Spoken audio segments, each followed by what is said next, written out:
ഞാൻ എന്ത് ചെയ്യും? 10 വർഷം ഒരു പോറൽ പോലും ഏൽക്കാതെ എന്നെയും എൻ്റെ മോളെ സംരക്ഷിച്ച് സ്നേഹിച്ച മനുഷ്യനെ ഗോകുൽ. ആരൊക്കെ എന്തൊക്കെ കുറ്റം പറഞ്ഞാലും അദ്ദേഹത്തെ വേദനിപ്പിക്കാൻ എനിക്ക് പറ്റില്ല. അദ്ദേഹത്തിന്റെ സന്തോഷങ്ങളിൽ ഒപ്പം ജീവിക്കാനാ അദ്ദേഹം എന്നെ ക്ഷണിക്കുന്നത്. അത് സ്വീകരിക്കാൻ എനിക്ക് സാധിക്കില്ലല്ലോ. എന്റെ സച്ചിനെ മറക്കുന്നത് എനിക്ക് മരണതുല്യ. ഞാൻ എന്ത് ചെയ്യും? സമൃദ്ധ,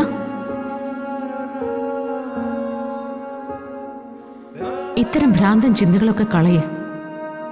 അയാൾ നിന്നെ ഇത്രയും കാലം സംരക്ഷിച്ചതിന് പകരമായി നീ സച്ചിയെ മറന്നുകൊണ്ട് അയാളുടെ കൂടെ ജീവിക്കണോ? ഭൂതകാലത്തിലേക്കുള്ള അന്വേഷണം അവസാനിപ്പിക്കാൻ അയാൾ ആവശ്യപ്പെട്ടതിന്റെ അർത്ഥം നിന്റെ ജീവിതത്തിൽ നിന്ന് പഴയതെല്ലാം ഒഴിവാക്കുക എന്നതാണ്. ഇല്ല, എനിക്കതിന് സാധിക്കില്ല. നീ നിന്റെ സന്തോഷം മാത്രം നോക്കി ഇവിടെ സുഖമായിട്ട് വാഴുമ്പോ അവിടെ നിന്റെ കുടുംബം, നിന്റെ സച്ചിയേട്ടൻ എല്ലാം ദുഃഖത്തിന്റെ പടുകുഴിയിൽ കിടക്കുക. ഇപ്പോഴും അവരുടെ തലയ്ക്ക് മുകളിൽ കയറി നിന്ന് അവന്തിക താണ്ഡവാടുക. അർച്ചന, എനിക്കതൊക്കെ ഓർമ്മയുണ്ട്.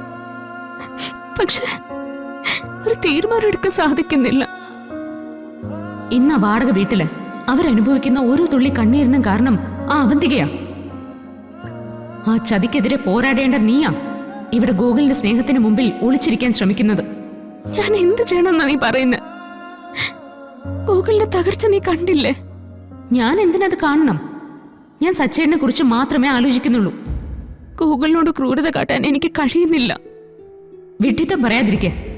അയാളെക്കുറിച്ച് കൂടുതലായിട്ട് നിനക്ക് എന്തറിയാം? പ്രേമിച്ച് കല്യാണം കഴിച്ച അയാളുടെ ഭാര്യ മരിച്ചിട്ടും അയാൾ ജീവിച്ചില്ലേ? നീ പോയാലും അയാൾ ജീവിക്കും.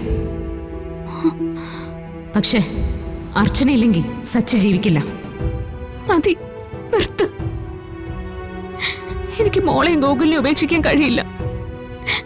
ഈ കുടുംബത്തെ തകർക്കാൻ കഴിയില്ല. നിന്റെ മൗനം മരണത്തിന് തുല്യം. ഇനി നീ തീരുമാനിക്കണം, ഗോകുലിന്റെ സമൃദ്ധിയായിട്ട് ജീവിക്കണോ അതോ സച്ചിയുടെ അർച്ചനയായിട്ട് ജീവിക്കണോന്ന്.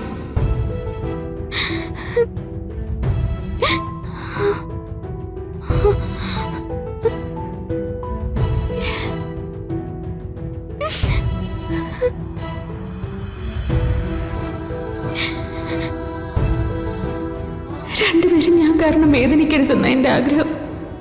ഞാൻ പോയാ ഗോകുല് തകരും. ഞാൻ പോവാതിരുന്ന സച്ചിയേട്ടൻ മരിക്കും.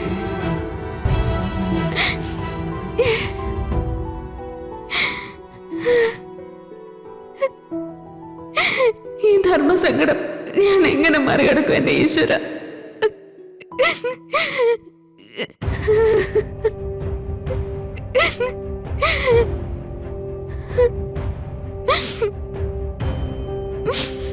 എന്താ അമ്മേ, എന്തു പറ്റി? അമ്മ എന്തിനാ കരയുന്നേ? വീണ്ടും സ്വപ്നം വല്ലതും കണ്ടോ? എന്തു പറ്റി അമ്മേ? അമ്മയ്ക്ക് പേടിയാവുന്നുണ്ടോ? സാരല്ല, അമ്മ എന്നെ കെട്ടിപ്പിടിച്ച് കിടന്നോ, പേടിയാവില്ല കേട്ടോ. വാ അമ്മേ, എൻ്റെ കൂടെ കിടന്നോ, കിടക്ക്.